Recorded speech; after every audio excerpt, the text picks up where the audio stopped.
Hello, everybody. Thank you for joining a presentation today, which is titled College Planning for Juniors, What You Should Do Now. And so hopefully everybody listening today is either in their junior year or a parent of a junior. Perhaps you're a younger student or parent of a younger student who is just eagerly looking forward to junior year and wondering what you should be focusing on. Before we jump into the main content of our presentation today, I just want to tell you a little bit more about my company, AcceptU, and what we do. We are actually the #1 rated admissions consulting firm in the country based on Google reviews. And what we do is we work virtually one-on-one with students and families through every aspect of the college admissions process. So starting with students as early as 9th grade, we help them to be able to set a clear profile in order to be a competitive student for the universities that they are looking to attend. And that means helping them with things like extracurricular profile development, college list selection, planning for summer programs, course selection, etc. And a lot of those topics we'll be touching on today as they relate to junior year. Our company is comprised entirely of former admissions officers. Altogether, we have a combined total of about 250 years of experience on the other side of the desk, reading and reviewing applications for various highly selective colleges and universities. And because of that unique perspective that we're able to give, more than 90% of our clients have been accepted to one of their top 3 choices. So I'll show you really quick just a profile of some of our counselors and the universities that they represent. You can see here that we have counselors coming from some of the top universities in the country, whether it be Ivy League colleges, Ivy peer private universities, some of the top public universities in the country, or top liberal arts and sciences colleges. And again, altogether, we've delivered about 60,000 hours of admissions consulting, and our counselors have many, many, many years of experience combined as they are delivering that service. This is just a quick sampling of some of our results from the class of 2021. We worked with students who came from over 200 different high schools from 29 states and 22 different countries, which was our largest and most geographically diverse class that we have ever worked with as a company. So we're really excited about that statistic. And you can see here a listing of some of the colleges where our students were accepted to. These are not even all of them, but these were certainly the most popular. And you can see it's divided out by public universities, the Ivy League colleges, private universities, liberal arts colleges, international universities, and art and design colleges, as well as some of the top STEM universities in the country. So really, really good representation of a variety of different schools here. We're really proud of these results that our students have been able to have. I will now introduce myself. My name is Kyle Courtley. I'm an assistant director of college counseling here at AcceptU. I got my bachelor's degree from Vanderbilt University and then went on to receive a certificate in college counseling from Columbia. My admissions experience has been on both the public and the private side. I've worked for the State University of New York system, as well as serving as an assistant director of admissions at Rice University, where I also coordinated the BSMD program with Baylor College of Medicine. So have really seen the admissions process from all different angles, have reviewed applications to every major that's represented at both of the universities that I have worked at. And it is with that perspective that I'll be sharing some insight today into how you can prepare for junior year and maximize this last year of opportunity before you are applying to college. So really quick, we'll walk through our agenda for today.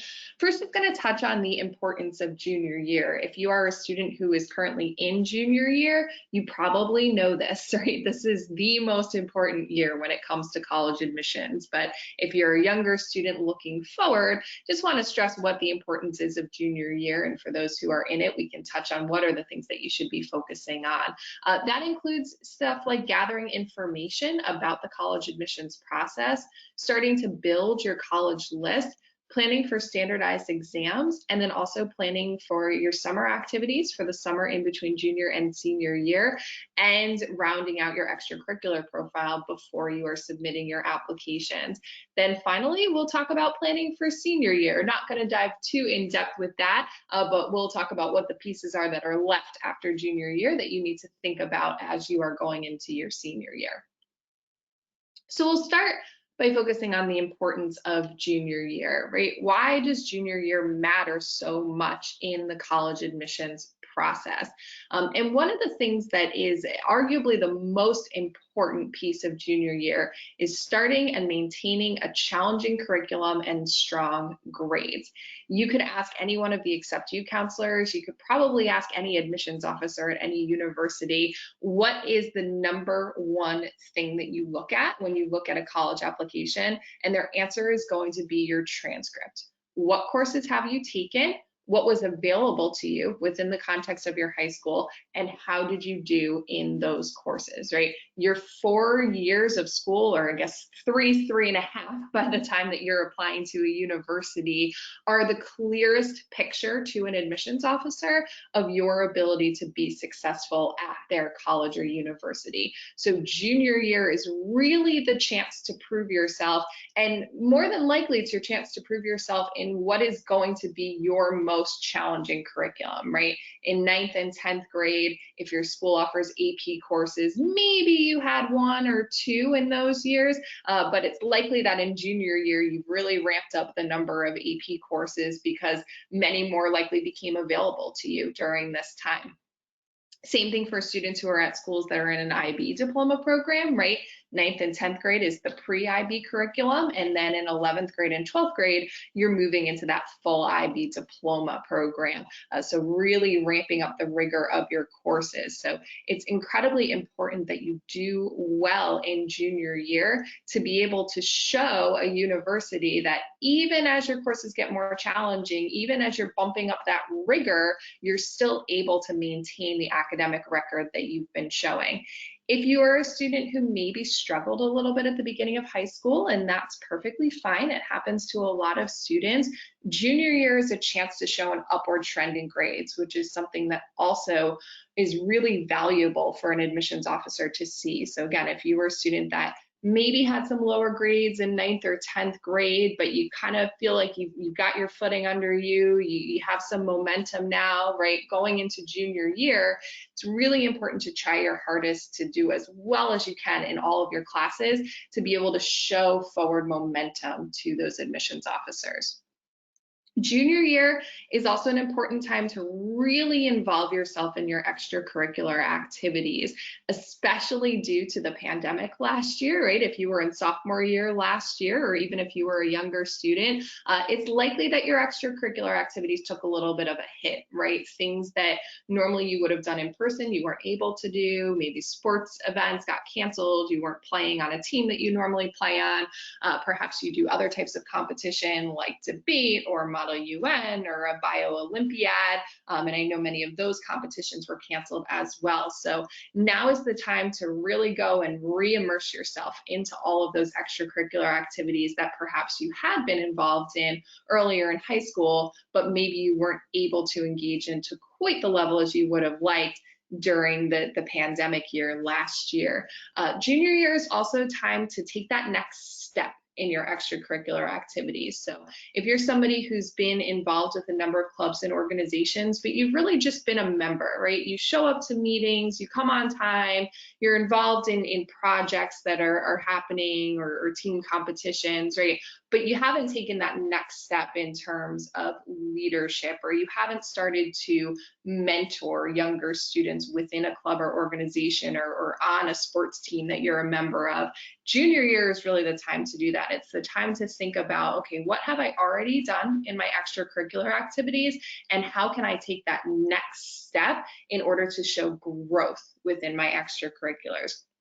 That's another thing that admissions officers really are looking to see in students, right? Are students who are constantly thinking about and constantly asking themselves, how can I do more? How can I take the next step? How can I grow within this activity that I've been doing.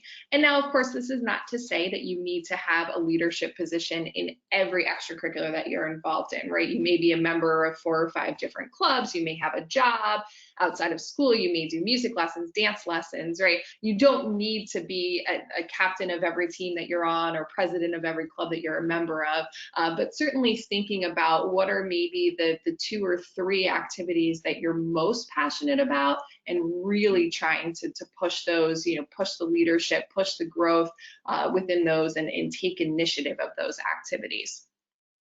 Junior year is also a time to think about maximizing your final summer break, right? The summer in between junior and senior year is truly your last opportunity to add something onto your college application in that extracurricular section. So you really need to be thinking about, what can I do to maximize this last summer? And I think that students sometimes have a tendency to back off a little bit on the summer between junior and senior year, because they'll say, well, I'm probably going to be spending a lot of time working on my application, so I don't really want to do anything in terms of an activity. The reality is you're actually not going to be doing the bulk of the work on your application until August 1st and beyond into your senior year. So certainly within the months of June and July, there's an opportunity there for you to be involved in some other type of activity. So you should be thinking now about what you might like to do, or if you feel like there are any gaps on your application at the moment. And this is something that we talk about with our students all the time. The clients that work with us, we say, okay, where are there gaps, right? What are your goals? What are you looking to do? And where could you improve your extracurricular profile? And then how could you improve it, giving some pointed suggestions of activities over the summer. So something that's really important to think about during your junior year. This is also now the time to prepare for standardized exams. Not going to go too in depth with this because there's a whole other section of the presentation to talk about standardized exams, but they are back, right? SATs and ACTs are being offered now much more frequently than they were offered over the past year. Yes, there are many universities that are remaining test optional or test blind in their admissions process, and we'll talk about that a little bit later on, but there are a number of universities now that are going back to requiring standardized exams.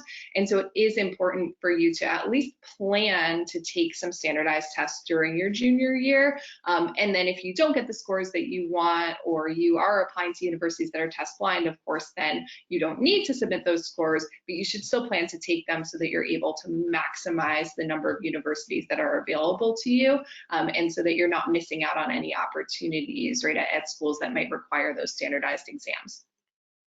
Junior year, it's also really important to meet with your school counselor. This person is not only going to be submitting transcripts and a school profile to all of the universities that you apply to, but they are also going to be submitting a letter of recommendation on your behalf. So you really want to get to know your school counselor, especially if you're at a public school where maybe there's hundreds of kids in your class and your counselor is responsible for a caseload of over 100 students. Being able to meet with them and have them be able to put a face to a name can be really important during junior year, so that your letter of recommendation doesn't come out generic like every other student who perhaps the counselor hasn't met, but they have a little bit more personal insight.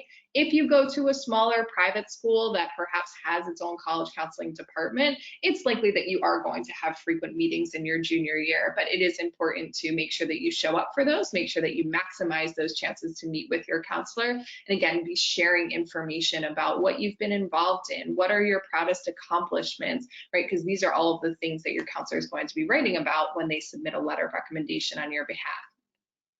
Beyond the counselor, your teachers are also going to be writing letters of recommendation, and most colleges and universities either require or strongly recommend that the teacher letter of recommendations come from people who have taught you in either your junior or your senior year. Of course, senior year teachers, you're not going to really have much time to get to know them before those applications are due. So it's really the junior year that you're going to be looking at to secure those letters of recommendation. So getting to know your teachers and being thoughtful about which teachers you want to write your letters of recommendation, right? What courses are most related to what my major may possibly be, and can I get to know those teachers a little bit better so that they can write me a strong letter of recommendation when the time comes at the beginning of senior year. You also want to ask your teachers before the end of junior year, because what happens is that at the beginning of senior year, everybody realizes that they're going to need a letter of recommendation. And so they all go to all of these teachers. And there's some teachers at schools, you probably can think of someone at your school when I say this, who are the popular teachers, right? They're the ones who are getting asked by a number of students to write letters of recommendation, and they may not have the bandwidth to supply them for every student who requests one. So by asking your teachers at the end of junior year, just to secure your space with them, you're going to beat the rest of the crowd who's not going to start thinking about it until the beginning of senior year. What's also important in junior year is gathering information, right? Preparing yourself for what is to come, and really thinking about the big picture in the college admissions process. So one of the things that many colleges are going to ask you on an application is, what are your academic and extracurricular interests, right? And how can you figure this out? So junior year is a time, if you don't already know what you want to do, to start looking back and reflecting on what your interests are and perhaps what your strengths have been over the last few years of high school. So thinking about things like, what have been your favorite classes in school and why have those been your favorite courses? What extracurriculars have you been drawn to, right? Are you a student who's been really involved in the robotics club? Have you been doing speech and debate? Are you involved in theater? Do you write for the school newspaper, right? All of these could lead to potential majors or potential career fields. So really looking back at your profile and thinking about your strengths is a great way to determine what perhaps your academic interests may be when you get to college. One of the things that we do with our clients is we actually administer a strengths assessment to every student, which helps them to be able to visualize and think about, what are my strengths and what are the career fields that could potentially match up with those strengths. Again, what you're putting on your college application is not the final decision, right? You can get to a university, you could decide to change your major, or you could apply to a university as an undecided student. And maybe as you think about these questions, that's what the answer becomes, right? You don't really have a clear path, you don't have a clear interest yet. And so you want to look at universities that are going to allow you to be undecided for your first year or your first 2 years and give you that time to be able to explore a variety of different areas. And that leads to the next question, right? What kinds of colleges and universities are out there and which one is right for you? There's a big difference between a large public university and a small private liberal arts college, right? There's going to be different size courses. You're going to have different relationships with faculty members. The curriculum is going to be different. There's universities that have what's called an open curriculum, schools like Brown University, where there are no required classes, right? Even within your major, you design the courses that you want to take. You design your curriculum and you pick and choose what sounds interesting to you. On the flip side of that, there's also universities that have what's called a core curriculum. Columbia is a great example of this, where every student who's enrolled at the university, regardless of their major, is taking the same set of basic courses during typically their first 2 years at the university. And then, of course, there's many universities that fall in between, right? That maybe they'll have a few required courses or a few categories of courses that are required within a curriculum, right? You have to take one foreign language class, or you have to take one social sciences class in addition to the courses that you're taking for your major. But many universities are flexible. So thinking about, what type of environment is right for you. Do you want to be in an urban location, a suburban location, a rural location? What is the size of the campus that's appealing? What types of majors are you looking for at a university, right? Do you want a really STEM heavy school? Do you lean more towards the social sciences and humanities? And what are the strengths of the universities that you're looking at when it comes to those majors? So really doing a lot of research on college and universities and thinking about which ones are right for you. And this is where it's so important to stress fit, right, for students. And this is a conversation that as counselors we have with all of the students and families that we work with, probably many times over in most cases. You don't want to just look at a ranking, right? You don't want to say, I'm just going to apply to the top 10 schools on US News and World Report. One, that's not a balanced list, but two, those 10 schools are incredibly different, right? And honestly, I couldn't even tell you what the top 10 are, right? It switches every year, but they're all going to be different, right? Even if you were a student that said, and again, this is never a good idea as a way to build your list, but if you said, I'm just going to apply to every Ivy League school, right? They're all different. I mean, Cornell is a large university in a rural area. Dartmouth is essentially a liberal arts college, right? There's huge differences between even those universities. So you really need to think about fit versus ranking. That's when you're going to end up with a school list that is going to suit you as a student. It's going to suit your academic interests, and you're going to be more successful by following your gut and following what your preferences are, as opposed to following what one arbitrary source says is the best college for you. And I put best college in quotes. You couldn't see it, but they were there. Then the next question that you want to ask yourself and to start thinking about is, what does the college admissions process entail, and what are admissions officers looking for, right? This is the insight that we provide as a company. What is going to stand out on your application? What is somebody going to see from the other side of the desk when they're reviewing your application? And what are all of the pieces that go into the college application, right? You're going to have the letters of recommendation that are coming from your counselor and your teachers. You're going to have a personal statement, which is a big essay that's going to every university virtually that you're applying to.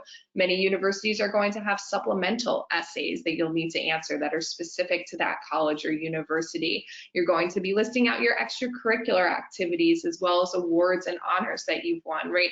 You really want to think about, what are all of these pieces that are going to be coming together, and are there other stories that I want to tell? Are there other things that make me me as part of the college admissions process, and ensuring that by the time you're finished with your application, it represents the full picture of you.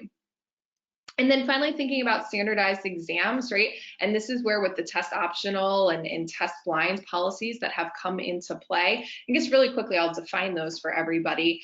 So test optional means that a university will consider test scores if a student chooses to send them, but they do not require test scores as part of the admissions process, and they do not penalize students who choose to not submit test scores. Test blind means that no student can submit test scores to the university, and they will not consider them as part of the admissions process. No matter what, if a student tries to send them, they're not going to look at them as part of the process.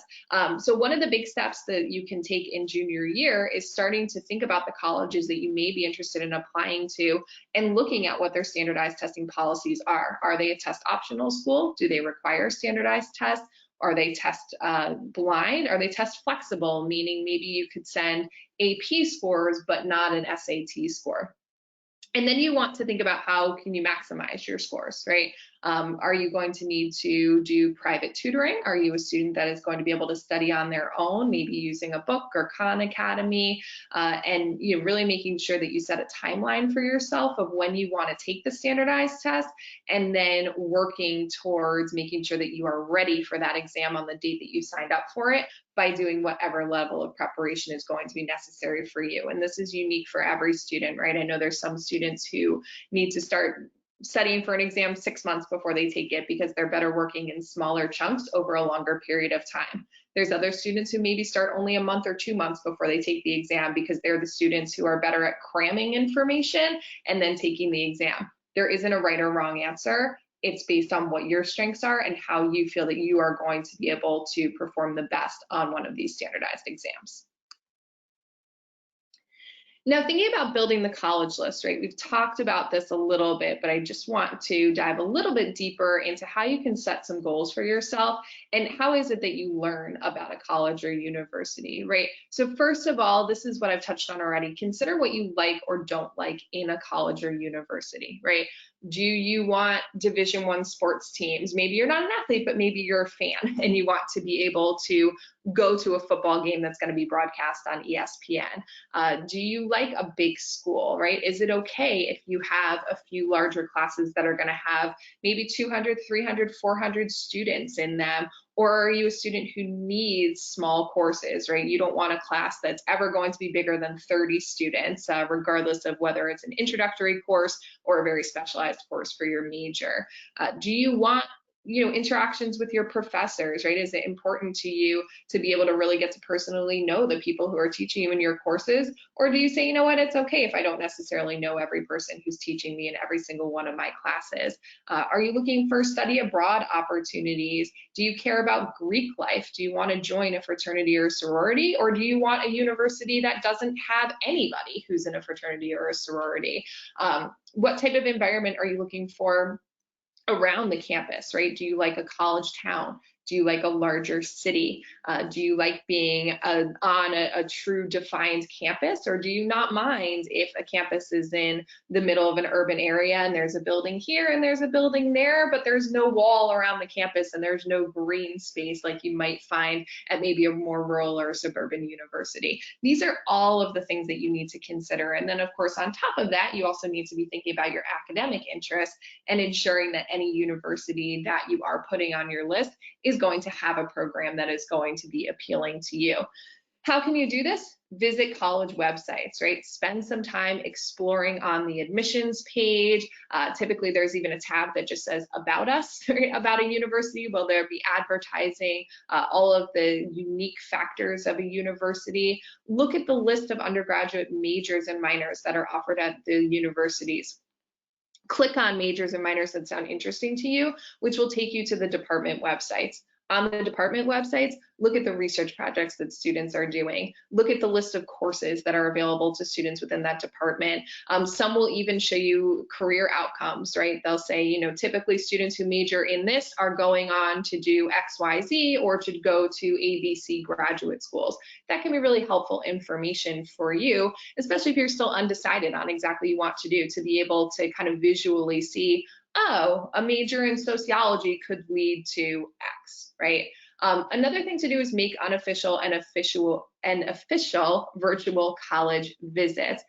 One, because this demonstrates interest, and there are some universities that track what's called demonstrated interest, which basically means that the level of interaction that you've had with that university is a piece of the admissions process that is considered when making a final decision, right? So whether you have visited the campus either in person or virtually, if you have done an interview, if you have gone to a visit at your high school when a representative has come to speak about the university, have you stopped by their booth at a college fair and filled out a card that says I'm interested in this school, have you gotten on their mailing list, right? These are all pieces of demonstrated interest. One of the nice things about COVID is that it has led universities to really step up the virtual opportunities that are available. So you do not need to set foot on a campus to be able to really learn about what that university offers. There are virtual information sessions, there are virtual campus tours, there are opportunities to speak one-on-one with admissions representatives. There's sometimes even opportunities to speak one-on-one with a current student at a university online. So really make sure that you're exploring the admissions website, and it's typically under the visit section, right? Just as you would act like you were going to go in person, they will also show you all of the options that are available virtually. It's great to be able to take advantage of those while they're still offered. And then these last few pieces I've touched on in the previous slide, but keeping an open mind and making sure that you're creating a balanced list.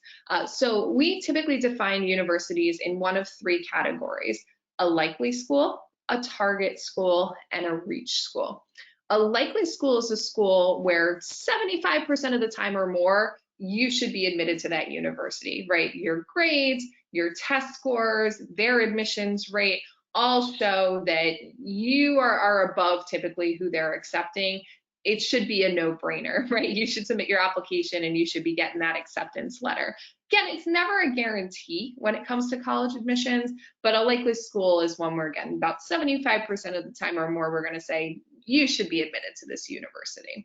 And you really want one or two of those likely schools, right? You don't need a ton, because you are essentially saying that I'm pretty positive I'm going to get into this school. So you only need one or two as a backup plan. Then you have your target schools.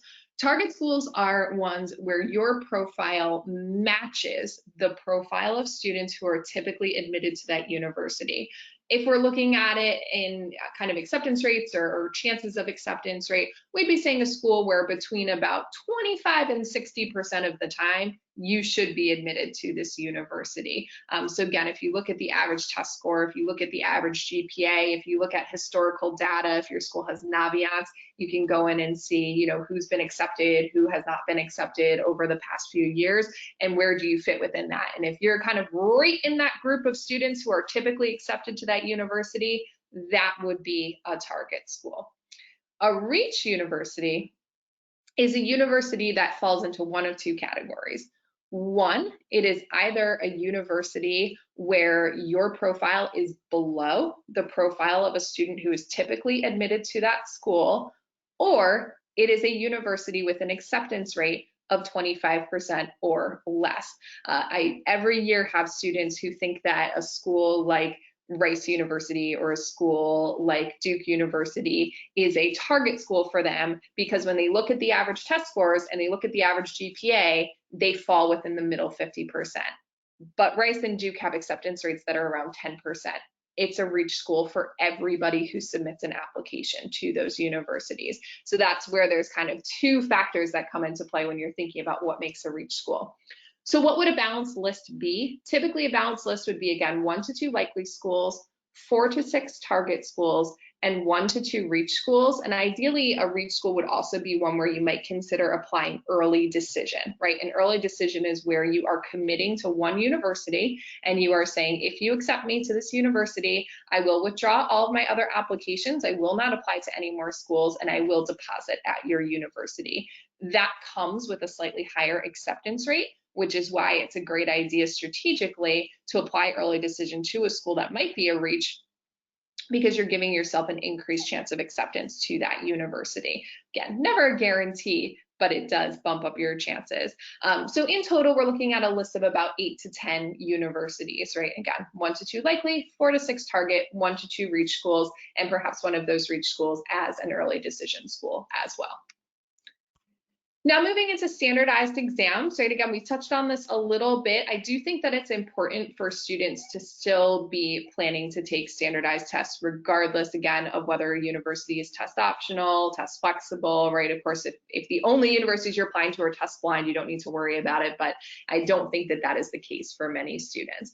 So the first thing that you should be doing, and you should be doing this ideally towards the beginning of your junior year, or for anybody who's listening even in advance of your junior year, is take a full-length PSAT as well as a diagnostic SAT and or ACT, right? And a diagnostic is just a practice test.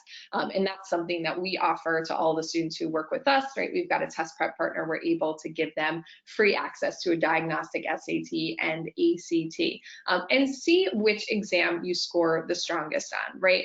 What we don't want to happen is I don't want students to be signing up to take an official SAT and an official ACT and then taking both of them again before they're making their decision. It's too much work. It's too much time taken away from the most important parts of junior year, right? Which are your academics and your extracurriculars. And the tests are very different. Most students are not going to be as strong on one as they are on the other. So that's why taking the practice test is so important. Then you can compare and contrast your scores using what's called a concordance table. If you just go on Google and type in SAT to ACT concordance table, it'll pop right up, so that you can see, okay, I got a 1500 on my SAT and I got a 34 on my ACT. I don't know which one's better, right? That's where you'd use the concordance table to be able to see, oh, a 34 is actually equivalent to a 1530, so that score is better, right? Or maybe it's not. It kind of shifts every year depending on how students are scoring. Also, make sure that you're thinking about any AP or IB exams that you might have to be taking as you plan out your timeline for the SAT and or the ACT, which typically those are happening in May, right? AP exams and IB exams. So you usually don't want to sign up for a May SAT or a May ACT. Typically what I recommend to students is try to take your first SAT or ACT in the fall to early winter of your junior year, right? So we're talking October, November, December timeframe. And then if you need to take it a second time, which most students will, most students are going to get their strongest score the second time that they take an exam, then I would plan to take it around March or April of your junior year with a goal of having all of your standardized testing done before you start senior year. And even better than that, done before you start the summer, before junior and senior year. So it's really important to create a study and testing timeline and then get started, right? Now is the moment. It's September already. You really should be diving into standardized testing sooner rather than later if you're in your junior year. Now, thinking about summer planning and extracurricular involvement, right? You want to prioritize the why you're doing things over what are you doing. And hopefully over your first 2 years of high school, you've sort of narrowed it down a little bit, right? You're probably not still involved in 10 different clubs or even 8 different clubs, right? You probably have your core group of activities that you say, you know what, these are the things that I'm really passionate about. If you don't, now is the time to do that, right? Now is the time to think quality over quantity, right? What are the extracurricular activities that are the most meaningful to me, that I'm passionate about, and that I feel like I'm going to be able to have an impact in, versus what are maybe the surface level activities that I perhaps joined because I thought it would look good on my college application, or I thought it was going to be something I'd be interested in, but then I decided, I'm not really passionate about this anymore. It's time to lose those activities and focus on the ones that are the most meaningful. As you think about your profile, there's really 2 types of students. There's well-rounded students and well-lopsided students, and there is value in both in the college application process. So a well-rounded student is a student who has done a little bit of everything, right? They're a member of the student council, but they're also on the soccer team, but they also do robotics, and then they play piano outside of school. That's a well-rounded student. A well-lopsided student is the student who is a member of the robotics team, on the technical team at school, has taken all the computer science classes, and outside of school is trying to build their own computer at home, right? That's a well-lopsided student. And again, either one is fine in the admissions process, but you want to start to think about aligning your academic and extracurricular interests, right? So if you're that well-lopsided student, hopefully you're lopsided towards the area that you want to study. If not, you probably need to make yourself a little bit more well-rounded. And if you're a well-rounded student, but you've never done anything that relates to your academic interests, you might want to start getting a little bit more lopsided, right? So that you kind of balance out ultimately. So you want to make sure that you have a few activities on your profile that support the major that you're planning to enter or the career that you are indicating you may be interested in. So how can you gain experience, right? Network and utilize your resources. It's okay if you want to be a doctor and mom or dad is a doctor and you want to go volunteer at their clinic. That is fine. Take advantage of the people that you know, right? And if you have other goals and perhaps people in your family are not in a career field that you're interested in, ask around, right? See if your parents have friends at work, or see if your friends' parents are in a career field that you desire, right? Do an informational interview with them. See if they can set you up with an internship or a shadowing opportunity, right? You really need to network and you need to utilize the resources that are available to you. Junior year, we talked about this too, is also the time to try to gain leadership experience, right? To be able to show that growth within your extracurricular activities. And again, leadership doesn't need to be the president of the club or vice president of a club or captain of a sports team. Leadership can be tutoring younger students. Leadership can be being a volunteer coordinator for a community service organization that you've been involved in, right? Doesn't have to be the obvious position. There are other ways to show leadership. And then, of course, we talked about this, right? It's important in junior year to map out a plan for the summer and to really think about the timing. Because again, after August 1st, which is when the Common Application will go live for next year's class, so the class of 2023 in this sense, then you're going to be really focusing on your application. So if you are trying to plan things for the summer, thinking about what you can do perhaps in the months of June and July, and maybe you have some things that you'll do into August, and of course that's fine, but you'll just need to make sure that you're able to balance that with the other expectations of your college applications. So now our final topic here is thinking about planning for senior year. Hopefully I've thrown enough at you about junior year. So these are the final things that you're going to need to be thinking about as you get to the end of junior year and you go into senior year, right? Number one, of course, is course selection. You are going to need to pick your classes for senior year, and you don't want to significantly drop in the rigor of your curriculum. So hypothetically, if you are a student who's taking 4 AP courses in your senior year, you don't want to, or sorry, in your junior year, you don't want to take 0 AP courses in your senior year. Maybe you only want to take 3 instead of 4, right? Depending on what your high school offers. But you want to try to choose courses that are going to maintain that rigor that you've set for yourself in junior year. Of course, finalizing standardized testing, you will need to be making sure that you have everything completed before you need to submit your applications. Continuing to think about your extracurricular activities and how you can enhance leadership roles within those extracurriculars. Senior year will be the time to finalize your school list, right? You'll hopefully be doing a lot of research on different colleges and universities during your junior year, and then you'll be narrowing it down to that balanced list towards the beginning of senior year. You'll be starting accounts with the common application and perhaps the coalition application as well. Most colleges and universities are going to use the common application.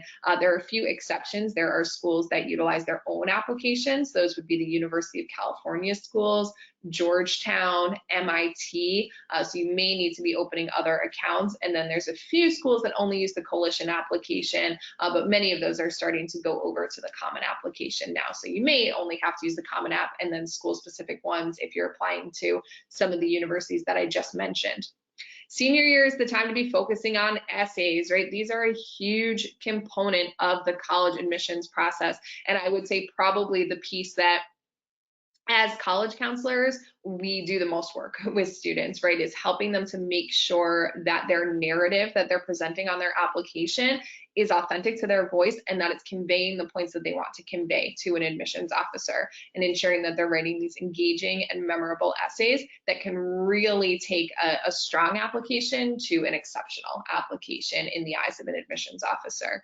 Securing those letters of recommendation, right? We talked about asking towards the end of junior year, but then asking again at the beginning of senior year and making sure that your teachers are still available and willing to write those letters of recommendation. Senior year will also be a time to start planning for financial aid. And there's both merit scholarships that you can get from universities and need-based scholarships. Need-based scholarships are going to require what's called a FAFSA or a CSS profile, and some universities will require both. That's typically something for my parents listening that you all will be filling out. It's going to require your tax information. It's relatively straightforward, but can take a little bit of time to get everything organized and get all of your paperwork in to make sure that you're applying for the need-based financial aid. Merit scholarships sometimes require their own application, and sometimes you'll be automatically considered for merit scholarships just based on your application to a university. And of course, merit scholarships are given to students based upon achievements such as academics or extracurricular activities. These are not dependent on whether you demonstrate financial need to a university. And then finally, strategizing regarding your applications, right? I briefly touched on early decision. There's also early action, which means that you're applying to a school earlier and will get a decision earlier, but you are not committed to attending that university. So really planning out what are your deadlines going to be? Does it make sense to apply to a school early decision? And then planning out your timeline for completing those applications.